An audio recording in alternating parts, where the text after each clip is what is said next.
पहले कि देखो क्या होता है कि एसएससी सीजीएल का जो आप पेपर देते हैं उसमें बहुत सारे पोस्ट होते हैं, और उसी में से एक सबसे दमदार और सबसे खूबसूरत पोस्ट है हमारा एएसओ इन एमईए। एक छोटी सी क्लिप इसके बारे में हम लोगों ने शेयर किया था, और वो क्लिप जो है 2.5 लाख से ऊपर व्यूज अर्जित कर चुका है। छोटा सा क्लिप, तो जब एक छोटा सा क्लिप 2.5 लाख से ऊपर का व्यूज जा सकता है, तो वहीं पर बच्चों का डिमांड था कि सर आप कंप्लीट वीडियो लेकर आओ और कंप्लीट तरीके से बताओ। ठीक है, पढ़ाई तो हम करते ही रहते हैं, साथ में कुछ ऐसा हो सके जिससे हमें काफी ज्यादा मोटिवेशन मिले, तो वो आप लोगों के हाजिर है, आप लोगों के सामने हाजिर है। मुझे पूरे 2 दिन लगे हैं इस पीपीटी को बनाने में। एक एक बात मैंने कंसल्ट की है, जो लोग ऑलरेडी फॉरेन डिपार्टमेंट में पोस्टेड हैं उनसे भी मैंने इन बातों को कंफर्म किया है कि क्या जो बात ऐसा सुनने में आता है क्या वो सही है या वो गलत है, कितनी बातें सही है कितनी बातें गलत है, क्या जो हम बात करते हैं महीने के 2 लाख 3 लाख रुपए में जो सैलरी मिलती है, क्या ये बात में दम है। क्या ये कहा जाता है कि जो बच्चे हमारे जो भी लोग विदेश मंत्रालय में एमईए में पोस्टेड होते हैं उनकी जो सैलरी होती है उसके तो उसके अलावा जो फायदा हो गया, जैसे मानो कि अगर मैं एमईए में हूं, ठीक है, तो मुझे ऐसा पर्क मिलता है, 5 स्टार फैसिलिटी मिलती है, हेल्थ रिसोर्सेज में बेनिफिट मिलता है कि उस पर्टिकुलर कंट्री के सबसे टॉप अस्पताल में मैं फ्री में अपनी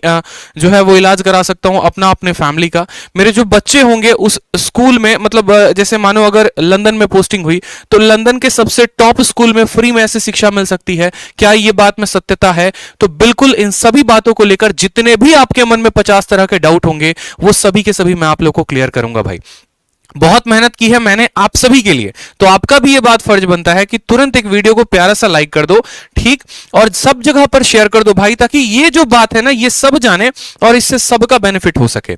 तो सबसे पहले जैसे कि यहां पर मैंने लिखा हुआ है एएसओ इन एमईए। एएसओ का फुल फॉर्म क्या होता है? Assistant section officer. और एमईए का फुल फॉर्म क्या होता है? मिनिस्ट्री ऑफ एक्सटर्नल अफेयर, यानी विदेश मंत्रालय। ठीक है, जैसे विदेश जो मंत्री थे हमारे पिछली सुषमा स्वराज थी जिनका निधन हो गया। ठीक है, तो इसके बारे में हमें पूरा कंप्लीट जानकारी हमें जो है वो प्राप्त मिलेगा। कंप्लीट प्रोसेस में आपको इस वीडियो में बताऊंगा कि एलिजिबिलिटी क्या होती है, एग्जाम क्या होता है, एज लिमिट कितने होते हैं, पावर कितनी है, सैलरी कितनी है, हर एक बात को लेकर। उसके पहले आप इस स्लाइड को देखो। देखो भारत में अगर आप रहते हैं तो आपको भारत में 3 तरह के पासपोर्ट मिलते हैं। बहुतों को यह बात नहीं पता, ठीक है, उसके बारे में आपको बताता हूं। 3 तरह के पासपोर्ट कैसे? सबसे पहले हो गया नेवी ब्लू कलर का पासपोर्ट, फिर हो गया व्हाइट कलर का, और फिर हो गया मरून कलर का। ठीक है, जो आम जनता होती है, जो आम नागरिक होते हैं, उन्हें मिलता है आपको नेवी ब्लू कलर का पासपोर्ट, जिसको हम कोड भी देते हैं नॉर्मल। ठीक है, पी फॉर पासपोर्ट, पब्लिक के लिए। जैसे मानो कि अगर आप पासपोर्ट बनवा रहे हो, आपके पिताजी बनवा रहे हैं, आपके पड़ोसी बनवा रहा है, तो उसको नेवी ब्लू कलर का पासपोर्ट मिलेगा। उसी तरीके से व्हाइट पासपोर्ट जो है वो सभी के सभी डिप्लोमा, यहां पर जो भी भारत की तरफ से जाते हैं, जो रिप्रेजेंटेटिव होते हैं, जो अदर कंट्री में जाके रिप्रेजेंट करेंगे, जैसे आप विदेश मंत्रालय में लगेंगे तो आपको व्हाइट मिलेगा। और मरून कलर का जो पासपोर्ट होता है ये डिप्लोमेटिक पासपोर्ट होता है, ये ऑफिशियल पासपोर्ट है और ये डिप्लोमेटिक पासपोर्ट। अब ये डिप्लोमैट्स कौन होते हैं? डिप्लोमैट्स वो हो गए जो भारत सरकार की तरफ से किसी और कंट्री में जाते हैं, बायलैटरल मीटिंग्स के लिए हो गए, जैसे ठीक है समझौता के लिए हो गया, मिलिट्री एक्सरसाइजेस के लिए हो गए, तो वहां पर आपको मिलता है डिप्लोमेटिक इंडियन पासपोर्ट। जैसे आपने ये भी सुना होगा कि हमारे सीआईएसएफ के कुछ जवान गए और अफगानिस्तान में जाकर वहां पर ट्रेनिंग कर रहे हैं, तो उस समय वो ब्लू कलर के पासपोर्ट से नहीं जाएंगे, व्हाइट कलर के पासपोर्ट से जाएंगे। ऑफिशियल पासपोर्ट होता है, इसलिए साफ लिखा गया issued to individual representative Indian government, ठीक है, ऑन ऑफिशियल बिजनेसेस। और यहां पर इशू टू इंडियन डिप्लोमेट। तो भाई साहब ये बहुत पावरफुल पोस्ट होती है। एएसओ इन एमईए लगना अपने आप में एक बहुत बड़ी बात है, इसलिए मैंने यहां पर लिखा है पावरफुल पोस्ट इन एसएससी सीजीएल। अब यहां पर बहुत सारी बातों को लेकर आपके मन में असमंजस होगा, कुछ क्वेश्चंस होंगे कि सर कौन सा एग्जाम हम क्वालिफाई करेंगे कि सर हम एएसओ इन एमईए लग सकते हैं, ठीक है, या विदेश मंत्रालय में हमारी एंट्री हो सकती है, पावर क्या क्या होगा सर, एलिजिबिलिटी कितनी होगी, उसके अलावा वर्क प्रोफाइल हो गया, ट्रेनिंग हो गया, सैलरी हो गया, सभी बातों पर एक एक पॉइंट में अच्छे तरीके से हम बात करेंगे। ठीक है, तो सबसे पहले बात करते हैं यहां पर एग्जाम को लेकर कि भाई 2 एग्जाम अगर आप देते हो, एक हो गया एसएससी का जिसमें सीजीएल का पेपर अगर आप दे रहे हैं, और दूसरा हो गया यूपीएससी का। अगर आप 2 पेपर को अच्छे तरीके से क्वालिफाई करते हैं, अच्छे नंबर लेकर आते हैं, सबसे जो टॉप कट ऑफ वाली पोस्ट होती है उनके थ्रू आप विदेश मंत्रालय में एंट्री ले सकते हैं। ठीक है, तो यहां पर हमारे 2 एग्जाम हो गए, हो गया एसएससी सीजीएल का और दूसरा हो गया हमारा यूपीएससी का। एसएससी सीजीएल को अगर आप क्लियर करते हैं तो आप लगते हैं एएसओ इन एमईए। ठीक है, विदेश मंत्रालय में आपकी एंट्री होती है असिस्टेंट सेक्शन ऑफिसर से। और अगर आप यूपीएससी क्लियर करते हैं तो यूपीएससी को क्लियर करने से क्या होगा, यूपीएससी में सीधा आप जाते हैं आईएफएस कैडर में, इंडियन फॉरेन सर्विस में, और वहां पर आपकी पोस्टिंग होती है। कौन सा पोस्ट मिलता है वो भी आगे चलकर हम आपको बताएंगे। वीडियो को लाइक करते रहिए और चैनल को सब्सक्राइब करते रहिए, हर जगह पर वीडियो को शेयर करते रहिए दोस्तों। तो बात करते हैं सर एसएससी सीजीएल में कौन सा ऐसा पोस्ट है, कैसे कैसे जो है हमें कैसे कैसे पेपर क्लियर करना होगा, क्योंकि यूपीएससी के बारे में अगर मैं वीडियो बनाऊंगा तो वो बहुत लंबी हो जाएगी। तो एसएससी के माध्यम से हम डायरेक्ट एएसओ इन एमईए कैसे लगेंगे, कितने स्टेप्स में हमें पेपर देना होगा, ठीक है, एक एक बात को यहां पर समझिएगा अच्छे से। तो सबसे पहले आपको देना होता है टीयर 1, जैसे कि अभी आप लोगों का टीयर 1 जो है वो अप्रैल में है सीजीएल का, और उनमें टीयर 1 में आपको पता है कि 4 सब्जेक्ट होते हैं, मैथ, इंग्लिश, रीजनिंग और जीएस। इस तरीके से 4 सब्जेक्ट में 200 नंबर का पेपर होता है। यहां पर जब आप क्वालिफाई करते हैं तो आप देते हैं मेंस, जैसे कि हमारे सीजीएल 2020 का मेंस कल था, जिसमें मैथ और इंग्लिश का पेपर 200 नंबर का होता है। फिर आप मेंस देते हैं, उसके बाद आता है डिस्क्रिप्टिव, जो कि अभी 5 दिन बाद आपका डिस्क्रिप्टिव होने वाला है। जो 2020 के कैंडिडेट थे उनका डिस्क्रिप्टिव 100 नंबर का होता है। एक ऐसे राइटिंग होती है, प्रेसिस राइटिंग होती है, या फिर लेटर भी कभी लिखना होता है। जब आप टीयर 1, टीयर 2, टीयर 3 दे देते हैं, उसके बाद आपको कोई भी पेपर नहीं देने की आवश्यकता होती है। 700 नंबर का आपका पेपर हो गया है, और जो कट ऑफ आता है वो इसी 700 नंबर के बीच में ही आता है, ठीक है। इसके बाद बात करेंगे यहां पर टीयर 4। अब टीयर 4 है क्या, तो देखो जैसे कि मैंने पहले भी बताया है कि एसएससी सीजीएल में क्या होता है, बहुत ऐसे पोस्ट हैं जिनके लिए टाइपिंग की आवश्यकता है, और बहुत ऐसे पोस्ट हैं जिनके लिए टाइपिंग की आवश्यकता नहीं है, ठीक है। जैसे आप लोगों ने पिछली वीडियो में देखा था इनकम टैक्स इंस्पेक्टर के लिए, उसमें टाइपिंग की आवश्यकता नहीं होती है, लेकिन जो एएसओ इन एमईए लगते हैं उनमें टाइपिंग की आवश्यकता है। तो इनको एक अलग से पेपर देना होता है टीयर 4, जिसको हम कहते हैं सीपीटी। सीपीटी में 15-15 मिनट के 2 पेपर होते हैं। एक आपका एक्सेल फाइल बनाना हो जाता है, पावर पॉइंट हो जाता है, और दूसरा आपके टाइपिंग हो जाती है। और लास्ट जो आता है टीयर नंबर 5, 4 नहीं है 5 है, जहां पर आपको डॉक्यूमेंट वेरीफाई करवाना होता है अपना। डॉक्यूमेंट वेरिफिकेशन 2 जगह पर होता है। सबसे पहले तो आपका डॉक्यूमेंट वेरिफिकेशन एसएससी के ऑफिस में होगा, और फिर उसके बाद जब आपकी ज्वाइनिंग आएगी तब आपका जो डॉक्यूमेंट वेरिफिकेशन होगा आपके डिपार्टमेंट में होगा। जैसे अगर आप सेंट्रल सेक्रेटेरिएट में लगते हैं तो आपको दोबारा अपने सेंट्रल सेक्रेटेरिएट वाले ऑफिस में दिल्ली में आपको डॉक्यूमेंट वेरीफाई करवाना होगा। अगर आप एक्साइज इंस्पेक्टर लगते हैं जिस भी स्टेट में लगते हैं, फिर वहां के डिपार्टमेंट में जाके आपको डॉक्यूमेंट वेरीफाई करवाना होता है, ठीक है। उसके बाद बात करते हैं यहां पर कि सर क्या इसमें कोई भी इंटरव्यू पोस्ट है या कोई इंटरव्यू होता है, तो नहीं भाई, यूपीएससी में इंटरव्यू होता है, एसएससी में इंटरव्यू नहीं होता, ठीक है। क्या कोई फिजिकल टेस्ट होता है, भागना पड़ता है, दौड़ना पड़ता है, साइकिल चलाना पड़ता है, ऐसा कुछ भी नहीं है। कोई भी आपको फिजिकल टेस्ट नहीं है, और यही इस पोस्ट की खूबसूरती होती है। इसी कारण लड़कियां जो हैं वो सबसे ज्यादा इस पोस्ट को पसंद करती हैं। इसके बाद बात करते हैं टाइपिंग टेस्ट होता है, तो हाँ भाई टाइपिंग टेस्ट होता है, और टाइपिंग टेस्ट ज्यादा कठिन नहीं होता, बहुत ही आसान, बहुत ही नॉर्मल होता है, ठीक है। चलो नेक्स्ट बात करते हैं यहां पर पावर के बारे में कि सर पावर कितना है। तो भाई साहब पावर बेइंतहा है, बेहताशा पावर है, क्योंकि मैं आपको अभी दिखाऊंगा एक चलकर छोटी सी बात आगे। एक स्लाइड देखोगे ना आपको मजा आ जाएगा, मैं सच बताऊं तो, क्योंकि मैं हमेशा से एक बात बोलता हूं, भले एक दिन मेरी क्लास ना लगे, ठीक है, लेकिन जो अगली क्लास होगी ना वो पूरे तैयारी के साथ होगी, पूरे दमदार तरीके से होगी। मेरा मानना यह है कि अगर मैं एक वीडियो उससे संबंधित यूट्यूब पर डाल रहा हूं बच्चों को लेकर, तो मैं संपूर्ण जानकारी उनको दे सकूं ताकि उन्हें कहीं और भटकने की जरूरत ना पड़े।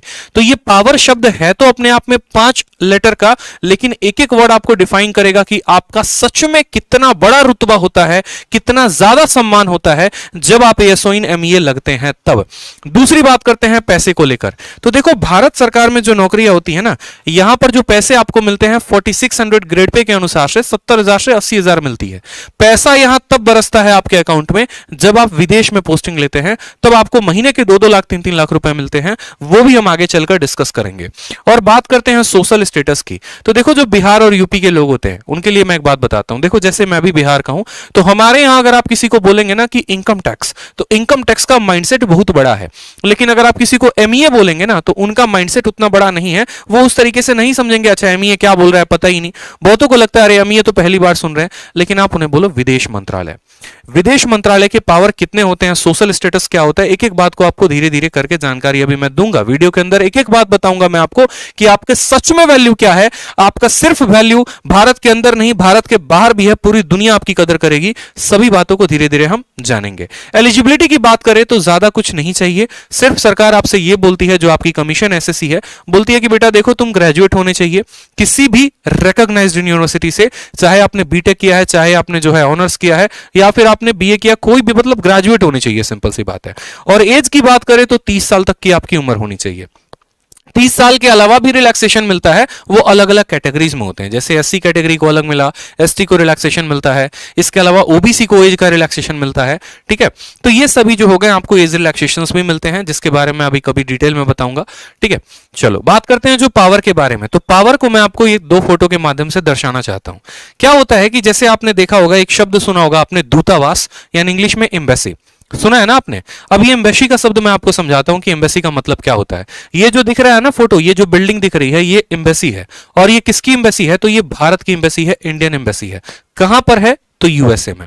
ठीक है, इसी तरीके से भारत का एक और एम्बेसी है, वो है बीजिंग और चाइना में। ये आपका भारत का दूतावास है। ठीक है, इसी तरीके से पूरे के पूरे विश्व में अलग अलग कंट्रीज में कम से कम 60 कंट्रीज हैं, जहां पर मैं आपको बताऊं तो भारत के एम्बेसी हैं। जैसे अगर आप दिल्ली में रहते हैं और दिल्ली में कभी आप अगर घूमने चले जाएंगे नॉर्थ ब्लॉक के साइड में, आपको तो आपको हर कंट्री का एम्बेसी दिखेगा। आपको यहां पर एक तरीके से मैं बोलूं तो चाइना का एम्बेसी दिखेगा, अमेरिका का एम्बेसी दिखेगा, आपको रशिया का एम्बेसी दिखेगा। ठीक है, तो हर कंट्री का एम्बेसी होता है। मतलब क्या कहने का मतलब है कि जैसे कोई भी कंट्री होती है ना, तो उस कंट्री के अंदर ऑलमोस्ट हर कंट्रीज के एम्बेसीज होते हैं जो पावरफुल नेशंस होते हैं। और ऐसा क्यों होता है? क्योंकि मानो कि जैसे अभी आपने एक अफगानिस्तान का केस सुना था कि अफगानिस्तान में जो है पूरी की पूरी सरकार भाग गई और वहां पर जो है वहां के जो आतंकवादी संगठन है उनका पूरा कब्जा हो गया। अब ऐसे केस में क्या हुआ? रातों रात तख्ता पलटा। अब रातों रात तख्ता पलटा तो अफगानिस्तान में जो भारत के निवासी रह रहे थे उनको वहां से बाहर कौन निकाले?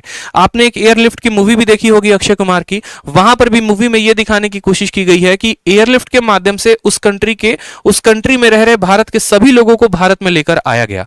तो भाई ऐसे तो होता नहीं ना कि मैं अभी जाऊंगा बोलूंगा हाँ भैया चलो 5 एरोप्लेन लेके चलते हैं और अपने दोस्तों को उठा के लेके आते हैं, अपने भारतवासियों को उठा के लेके आते हैं। ऐसा नहीं होता है। ठीक है, ऐसा नहीं होता है। इसीलिए हर कंट्री में अपना एक एम्बेसी होता है, जहां पर उस कंट्री में भारत के रह रहे लोग जाकर वहां पर संपर्क करें, जो भी उनको समस्याएं हैं वो यहां पर बता सकें। ठीक है, और उसी तरीके से ये पूरे के पूरे डेटा को रिकॉर्ड करते हैं और इस तरीके से भारत को मदद करते हैं। एग्जाम्पल के तौर पे मान लीजिए कि मैं फंस गया हूं, कहां में जाकर, लंदन में मैं रह रहा हूं और वहां पर मुझे अपने कास्ट सर्टिफिकेट की जरूरत है। तो मैं जाकर किससे बोलूंगा? मैं अपने इंडियन हाई कमांड से बोलूंगा, मैं अपने इंडियन एम्बेसी में जाऊंगा। तो उस इंडियन एम्बेसी में जाएंगे, वहां पर आपके सारे ऑफिशियल वर्क्स होते हैं। ठीक है, जब कोई कंट्री से भी आपके इंडिया से भी जाता है या कोई एनआरआई आ रहा होता है तो सारा का सारा जो वर्क होता है वो आपके अपने कंट्री के एम्बेसी में होता है। तो हर कंट्री में भारत की एक एम्बेसी है। जैसे यूएसए में ये हो गया, उसी तरीके से चाइना में काम भी एम्बेसी हो गई। ठीक है, और इस एम्बेसी में आपकी पोस्टिंग होती है। आप बोलते हैं ना सर विदेश मंत्रालय में जाएंगे तो कहां काम करेंगे, अगर लंदन चले गए तो कहां पर काम करेंगे? तो ये जो बिल्डिंग्स होते हैं, जो एम्बेसी होती है, इसी के अंडर में आपको काम करना होता है। इसमें लो लेवल से लेकर हाई लेवल तक सभी ऑफिसर्स होते हैं जो आपकी सहायता करते हैं और एक बढ़िया तरीके से आप एक कंट्री के अंदर एक कंट्री रन कर रहे होते हो। इसलिए एम्बेसी को एक और बात भी कहा जाता है, country with in a country. और एक बात को हमेशा ध्यान रखना, एम्बेसी की जो पावर होते हैं बहुत ज्यादा होते हैं। उस देश के ऊपर अटैक हो सकता है लेकिन कभी एम्बेसी के ऊपर अटैक नहीं हो सकता। अगर एम्बेसी के ऊपर अटैक हुआ इसका मतलब सीधा है कि आपने उस नेशन के ऊपर अटैक किया है। अभी आपने देखा भी होगा कि इजराइल के एम्बेसी के ऊपर अटैक हुआ था, फिर इजराइल ने उस कंट्री का क्या हाल किया था। ठीक है, आप किसी के एम्बेसी के ऊपर अगर अटैक कर रहे हैं इसका मतलब आप उस नेशन के ऊपर अटैक कर रहे हैं। यानी सबसे सुरक्षित अगर उस कंट्री में कुछ है तो उसकी एम्बेसी है और वो सीधा का सीधा एक कंट्री को रिप्रेजेंट करती है। और जब आप इसके अंदर काम कर रहे होते तो सोचिए कि आप एक भारत सरकार की तरफ से भेजे गए एक राजदूत हैं जो पूरे के पूरे भारतवर्ष को रिप्रेजेंट कर रहा है। इसलिए मैं कह रहा हूं कि इसका जो पावर है और इसका जो सोशल स्टेटस है वो अपने आप में बहुत बड़ा है, बहुत महान है। ठीक है, नेक्स्ट बात करते हैं यहां पर वर्क प्रोफाइल के बारे में कि चलो भैया इस बिल्डिंग में चले गए, काम कर रहे हैं, लेकिन काम कर क्या रहे हैं, क्या काम हमें मिला है? तो वहां पर जाने के बाद कम से कम 10-15 तरह के काम होते हैं जो नॉर्मली ऑफिशियल ऑन रिकॉर्ड हैं, लेकिन मैंने यहां पर फिलहाल तरीके के 3 काम लिखे हुए हैं। जैसे मानो यहां पर आपने आईएफएस ऑफिसर सुना है, सिर्फ ना कि बाहर की बात कर रहे हैं, हम इंडिया की भी बात कर रहे हैं। आईएफएस ऑफिसर कैसे आते हैं? यूपीएससी से। यूपीएससी आप देते हैं तो आईपीएस बनते हैं, आईएएस बनते हैं और एक और होता है आईएफएस, इंडियन फॉरेन सर्विस। और इंडियन फॉरेन सर्विस के जो असिस्टेंट होते हैं वो सीधे के सीधे किससे जाते हैं? एसएससी सीजीएल से। यानी अगर आप यूपीएससी क्वालिफाई करेंगे तो आप आईएफएस ऑफिसर बनेंगे, और अगर आप यूपीएससी क्वालिफाई नहीं कर रहे, एसएससी से जा रहे हैं, तो आप उनके असिस्टेंट बनेंगे। धीरे धीरे आपका प्रमोशन होने के बाद भी आप भी जो है आईएफएस कैडर में आ जाते हैं। दोस्तों 1000+ लाइव कर दो, बहुत बड़ी जानकारी मैं आपको दे रहा हूं, इसीलिए मैंने कहा कि मुझे टोटल 2 दिन लगे हैं, 48 घंटे, तब जाकर ये पीपीटी बनी है। अलग अलग लोगों से मैंने संपर्क किया है, जो ऑलरेडी कोई बगदाद में पोस्टेड है वहां से उनसे मैंने बात की फेसबुक के माध्यम से, ऑलरेडी जो है दिल्ली में कोई पोस्टेड है तो उनसे मेरी बात हुई है, तब जाकर एक कंप्लीट जानकारी मैं आप लोगों के लिए लेकर आया हूं, ताकि एक सही जानकारी मैं आपको दे सकूं और ये एक अलग आपके अंदर पैदा कर सके कि नहीं यार अब तो मुझे भी करना है। आज बहुतों का सपना मैं बना देने वाला हूं यहां पर कि आप चयनित कर लोगे कि हाँ भाई हम भी एएसओ इन एमईए लगेंगे, देख लेना। बस आज यहां सर दिखा रहे हैं और अब मेरे माइंड में ये पिक्चर जा रहा है और अब तो मेरा विजन और क्लियर हो गया है। अब तो भैया एसएससी में रैंक लेकर आएंगे और एमईए बनकर रहेंगे। इसीलिए कह रहा हूं वीडियो को ज्यादा से ज्यादा लोगों तक शेयर कर दो, ठीक है, ताकि सबका बेनिफिट हो सके, सब ये पार्ट को जान सके। चलो नेक्स्ट बात करते हैं फाइलिंग वर्क इन एमओयू। अब देखो क्या होता है ये एमओयू शब्द, अगर आप करंट अफेयर पढ़ते होंगे तो आपने पढ़ा होगा मेमोरेंडम ऑफ अंडरस्टैंडिंग। ठीक है, क्या होता है कि जैसे मानो यहां पर आपने बहुत बार ऐसा भी सुना होगा कि यार इंडिया का समझौता हुआ है रशिया के साथ कि हम तुमको इतने वेपन्स देंगे, तुम हमें इतने वेपन्स दोगे। ठीक है, तो ऐसा नहीं होता कि मोदी जी जाके खुद जो है व्लादिमीर पुतिन के साथ बैठ के और बात कर लेंगे, हाँ भैया देखो हम तुमको 10 ब्रह्मोस दे रहे हैं, तुम हमको इतना ये देना वो देना, ऐसे नहीं होता। एक मेमोरेंडम ऑफ अंडरस्टैंडिंग जब बनता है तो उस कंट्री में जो हमारे डिप्लोमैट्स होते हैं वो पूरे के पूरे यहां पर सहयोग करते हैं, उनके सहायता से ही कोई भी चीज है वो लेन देन होती है यहां पर। ठीक है, तो वो असिस्ट करते हैं सबसे पहले आईएफएस ऑफिसर को। इसके अलावा फाइलिंग वर्क जो एमओयूज का होता है उनमें सबसे ज्यादा जो रोल होता है वो एएसओस का होता है, एमईए विदेश मंत्रालय वालों का सबसे ज्यादा हस्तक्षेप होता है। इसके अलावा आपने और भी बहुत सारे केसेस देखे होंगे, जैसे सुषमा स्वराज को किसी ने ट्विटर पर टैग कर दिया कि हम दुबई में काम करने आए थे और 5 साल हो गया, हमको बंधक बना के रख लिया गया है, प्लीज हमारी सहायता करिए। और ऐसे ऐसे वीडियो सुषमा स्वराज के पास आते थे, वो तुरंत विदेश मंत्रालय को वहां पर सूचित करती थी और वहां पर उस व्यक्ति को फिर वहां से छुड़ाया जाता था कानूनी प्रक्रिया करके। ठीक है, जैसे आपके विजय माल्या हो गए, वो भाग गए, या कोई और नीरव मोदी भाग गए यहां पर, तो फिर उसके बाद उसकी जिम्मेदारी जो होती है वो विदेश मंत्रालय की हो जाती है और सारा ट्रैक रिकॉर्ड सब कुछ जो है वो वही मॉनिटर कर रहे होते हैं। इसके अलावा यहां पर आपने देखा इंटरनेशनल कोऑर्डिनेशन, ये बहुत जरूरी है। जैसे मानो यहां का अगर कोई भी स्टेट का सीएम हो गया या किसी हमारे जो पीएम हो गए, वो अगर किसी कंट्री में जा रहे हैं, ठीक है, तो उनके साथ जो है माने मानो कि अगर मैं एक तरीके से बोलूं यहां पर कि पाकिस्तान के जैसे मान लो कि यहां पर इमरान खान हो गए, ठीक है, और उनके साथ मीटिंग करानी है, किनकी, मोदी जी की मीटिंग करानी है, किसी पर्टिकुलर पॉइंट पर मीटिंग करानी है, तो जो कोऑर्डिनेशन होगा, कोऑर्डिनेशन कैसे हो गया, कोई ऐसी कंट्री है जहां पर वो हिंदी नहीं बोलते और हम हैं जो हिंदी बोलते हैं, तो कोऑर्डिनेशन कराने के लिए जो है वहां पर उस तरीके से इस्तेमाल जो है वहां पर जो सहयोग है वो सहयोग हमारे विदेश मंत्रालय की पूरी टीम करती है। जो ट्रांसलेटर हो गए, जो वहां पर ऑफिशियल पेपर वर्क हो गया, एवरीथिंग जो भी होता है वही विदेश मंत्रालय के बिल्डिंग से, वही विदेश मंत्रालय के डिपार्टमेंट से होता है। ठीक है, और जो लास्ट हो गया वो हो गया एनआरआई का, जिसके बारे में आप जानते हैं। ठीक है भाई, चलो मेडिकल इश्यू नहीं है। और एक और फायदा मैं आपको बता दूं, जो कलर ब्लाइंड लोग होते हैं ना, वो भी विदेश मंत्रालय के लिए अप्लाई कर सकते हैं। इस बात को बड़े ध्यान से समझिएगा। हर कोई अपने दोस्तों को वीडियो शेयर कर दो, स्टेटस पे लगा दो। मैं बार बार कह रहा हूं, ऐसी जानकारी नहीं मिलेगी। आप वीडियो को शेयर करेंगे तभी मुझे मोटिवेशन आएगा, तभी मैं और ऐसी वीडियो आप लोगों के लिए यूट्यूब पर लेकर आऊंगा और आप लोगों के एक एक सेकंड की वैल्यू आपको दूंगा मैं। तो वीडियो को शेयर करिए दोस्त, हर जगह पर शेयर करिए। ठीक है, हर जगह पर शेयर करिए ताकि हर किसी का बेनिफिट हो और मुझे भी मोटिवेशन मिले कि मैं आप लोगों के लिए कुछ नया कर सकूं। ठीक है, इसके अलावा बात करते हैं यहां पर ट्रेनिंग के लिए। तो देखो आप लोगों की ट्रेनिंग कहां पर होती है। ट्रेनिंग जो होती है वो आपको जेएनयू में होती है। जैसा कि आपने सुना होगा, कन्हैया कुमार के नाम से भी जेएनयू काफी फेमस हो गया था। और बाकी यहां पर जेएनयू में जो है आए दिन प्रोटेस्ट भी चलते रहता है, ये भी आप जानते हैं। और यहां से बहुत बड़े बड़े पास आउट हुए हैं, तो यहीं पर एक ब्लॉक है एफएसआई, वहीं पर आपकी ट्रेनिंग चल रही होती है। इसमें किसकी किसकी ट्रेनिंग चलती है ये बात जान लीजिए। लबासना तो आप सब जानते हैं कि यूपीएससी का जब ट्रेनिंग होता है वो लबासना में होता है, लेकिन वहां से जब लोग अलग अलग कैडर के बाद आते हैं तो जो आईएफएस ऑफिसर्स हो गए उनकी भी ट्रेनिंग इसी जेएनयू में होती है। एसएससी सीजीएल के माध्यम से जो एमईए जाते हैं, एएसओ इन एमईए, उनकी भी जो आपको ट्रेनिंग हो गई वो इसी बिल्डिंग में होती है। इसके अलावा सीएचएसएल से जो एलडीसी हैं, एलडीसी में जो डिपार्टमेंट में जो अलग अलग जाते हैं टाइपिस्ट, उनका भी ट्रेनिंग इसी बिल्डिंग में होता है। और ट्रेनिंग का जो पीरियड रहता है वो 30 डेज का रहता है। इसी 30 दिन के अंदर आपको हर एक बात का जो है जानकारी दिया जाता है। ठीक है, बच्चा पूछ रहा है कि सर आपका नाम क्या है। हमारा नाम आदित्य रंजन है। ठीक है। और ट्रेनिंग में मुख्यतः किन बातों के ऊपर फोकस किया जाता है? ट्रेनिंग में मुख्यतः आपको इस बात पे फोकस किया जाता है कि आपको पासपोर्ट कैसे बनाना है। पासपोर्ट पे आपको, जैसे आपने देखा होगा, अगर आप अभी चले जाओ मानो पासपोर्ट बनवाने, तो पासपोर्ट बनवाने कहाँ जाओगे? जो आपका विदेश मंत्रालय का विभाग है वहीं पर जाओगे आप। ठीक है, तो ट्रेनिंग में ये सभी बातों के ऊपर फोकस किया जाता है। वीजा से संबंधित जुड़ी जानकारी, पासपोर्ट से संबंधित कि कौन सा नकली है कौन सा असली है।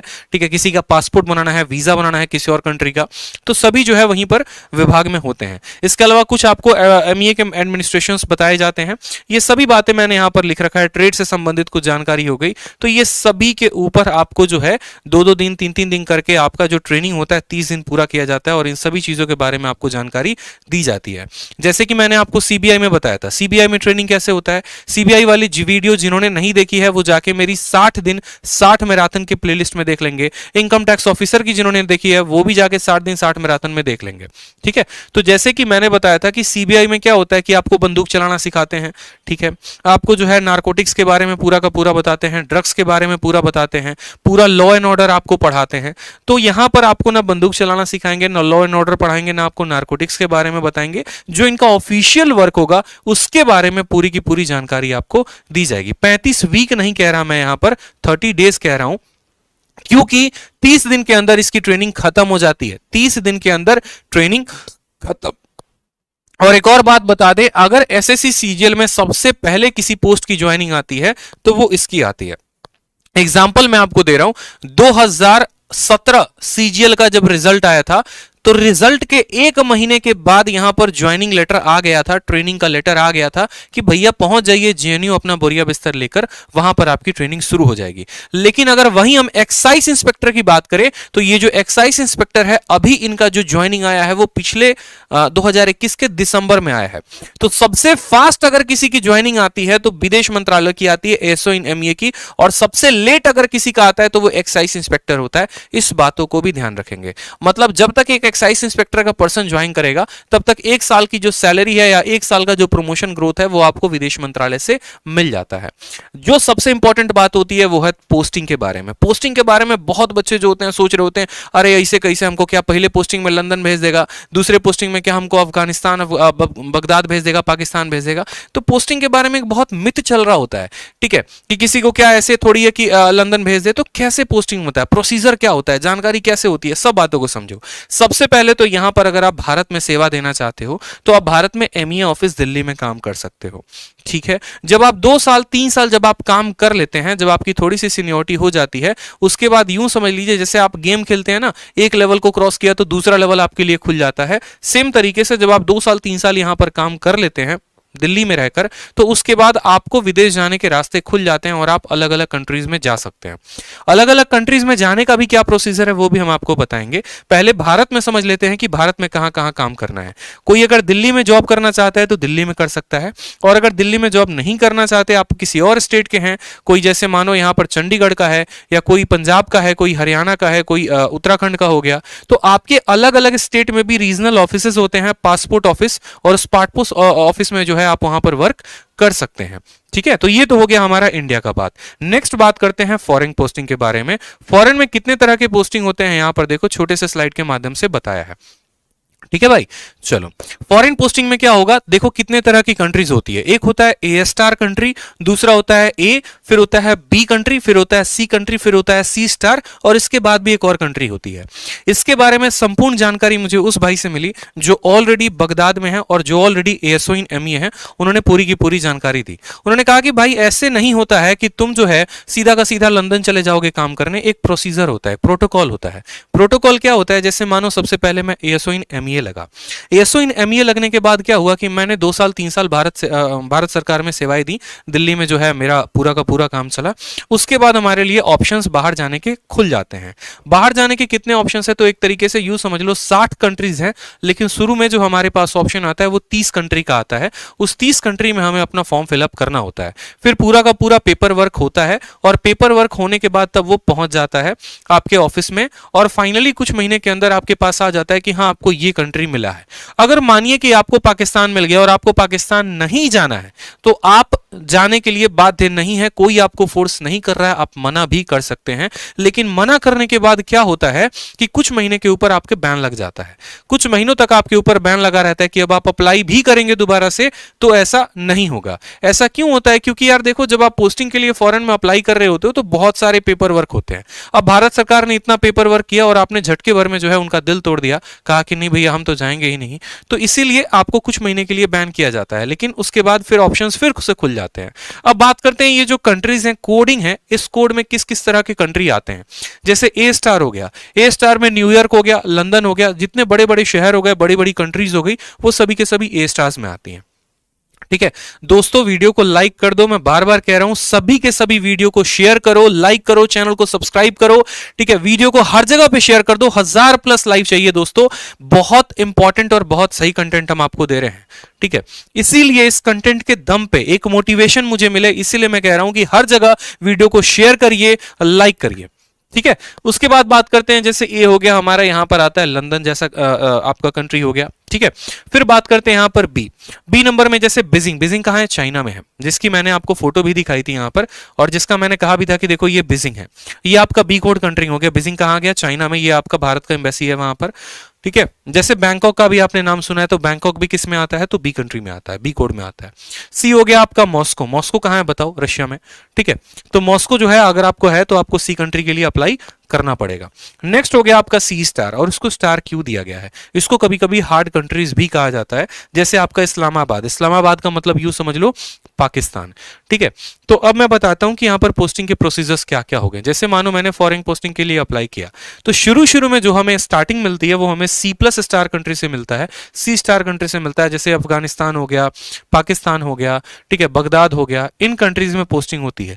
जैसे जैसे सीनियरिटी डेवलप होते जाती है, या जैसे जैसे आपका जो है थोड़ा थोड़ा वर्क एक्सपीरियंस बढ़ते जाता है, फिर आपको सी स्टार के बाद सी दिया जाता है, सी के बाद बी होता है, बी के बाद ए होता है, ए के बाद ए स्टार होता है, और इस तरीके से इस ऑर्डर में आपकी पोस्टिंग होते जाती है। यानी अगर यूं सोच ले कि पहले पोस्टिंग में ही हमको लंदन ट्रांसफर मिल जाएगा, तो ऐसा पॉसिबल नहीं है।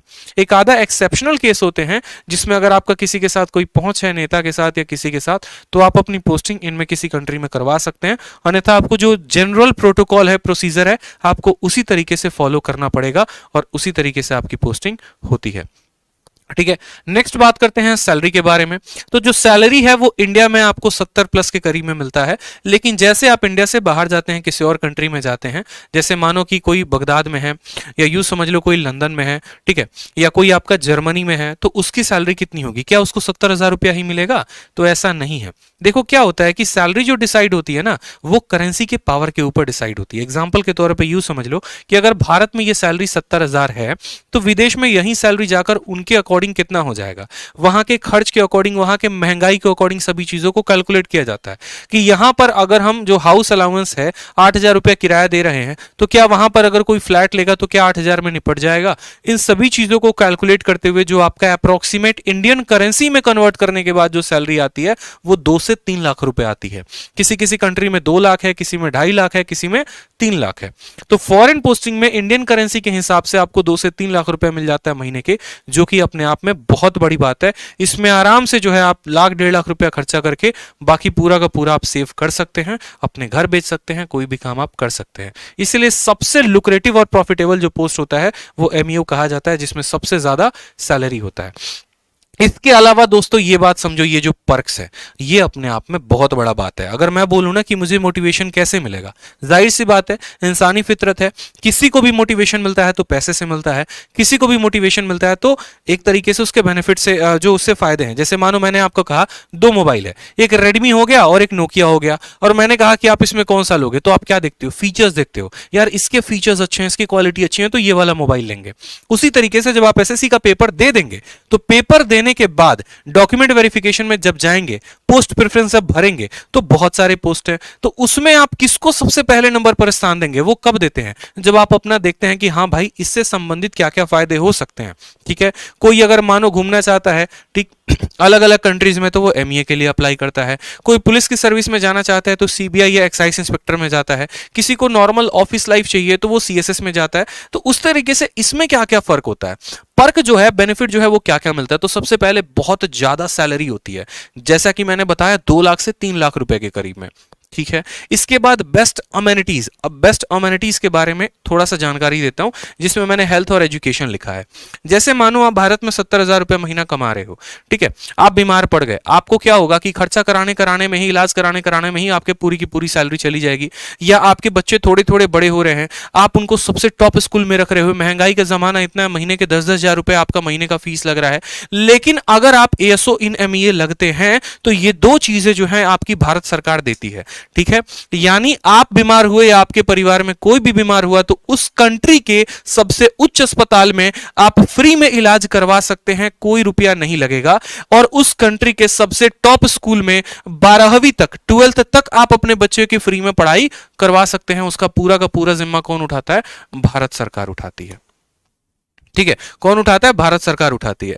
नेक्स्ट बात करते हैं 5 स्टार अकोमोडेशन। 5 स्टार अकोमोडेशन क्या है? जैसे मानो मुझे पोस्टिंग मिली कहां पर? जर्मनी में। और जर्मनी में गया तो मुझे वहां पर कोई एक जो है हाउस मिला ही नहीं, सरकार की तरफ से रहने के लिए कहीं पर कोई अभी क्वार्टर अवेलेबल ही नहीं है।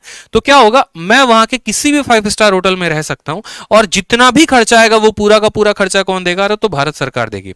यानी जब तक हमें यहां पर क्वार्टर नहीं मिलता है तब तक 5 स्टार अकोमोडेशन मिलता है। और ये किसके तरफ से होता है? तो भारत सरकार की तरफ से मिलता है यहां पे। नेक्स्ट बात करें तो फिक्स टाइम जॉब होता है, बहुत इंपॉर्टेंट। जैसे 9 बजे से लेकर 5:30 बजे तक, 10 से 5:30 भी कर सकते हो, ये फिक्स टाइम जॉब है। अब बोलोगे सर क्यों फिक्स टाइम जॉब के बारे में इसमें ज्यादा प्रेशर दे रहे हैं? क्योंकि बहुत मेरे भाई ऐसे होते हैं जो यूपीएससी की तैयारी करना चाहते हैं या अलग अलग परीक्षाओं की तैयारी करने में इच्छुक होते हैं। उनके लिए क्या होता है कि यार एक ऐसा जॉब हो कि शाम के बाद आऊं घर पे तो फोन ना आए ऑफिस का कि भाई तुमने ये फाइल क्यों अधूरा छोड़ दिया, तुमने वो क्यों छोड़ दिया। तो इसमें यह फायदा है कि फिक्स टाइम की जॉब है, घर पे आने के बाद आपको टेंशन नहीं है क्या हुआ ऑफिस में क्या नहीं हुआ। आप आराम से रिलैक्स होकर आगे यूपीएससी की तैयारी कर सकते हैं या किसी भी एग्जाम की या कोई और अपना काम कर सकते हैं। तो ये बहुत फायदेमंद होता है। नेक्स्ट बात करें यहां पर तो व्हाइट पासपोर्ट। ये व्हाइट पासपोर्ट का है ना भाई बहुत महत्व है यहां पे। जैसे कि मैंने शुरू में ही वीडियो को बताया था कि 3 तरह के पासपोर्ट होते हैं, ब्लू कलर का, नेवी ब्लू हो गया, व्हाइट हो गया और मरून हो गया, ठीक है। और ये जो पासपोर्ट है ना, यही एक तरीके से बोले हिंदी में तो आपकी जो औकात है वो बताती है कि आप सच में कितना वैल्यू रखते हैं किसी कंट्री के लिए, इंडिविजुअल कितनी पर्सनालिटी आपकी वैल्यू होती है यहां पे, ठीक है।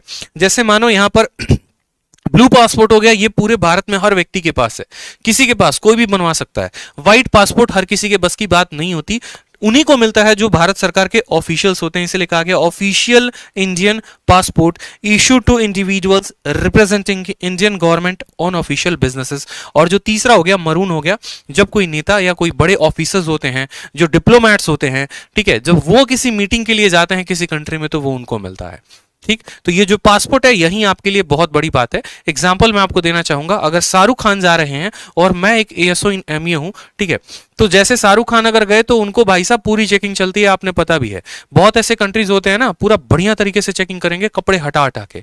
लेकिन अगर मेरे पास ये पासपोर्ट है तो किसी की कैपेसिटी नहीं है कि कोई हमें हाथ तक भी लगा के दिखा सके, क्योंकि ये पासपोर्ट का मतलब मैं इस कंट्री को रिप्रेजेंट कर रहा हूं, मैं अपने आप को रिप्रेजेंट नहीं कर रहा। ये पूरा का पूरा देश मेरे से संबोधित हो रहा है और आप मुझे हाथ लगा रहे हो, उसका मतलब आप मेरे नेशन के ऊपर, ठीक है, पॉइंट आउट कर रहे हो। तो ये चीजें जो है दौरे के थोड़े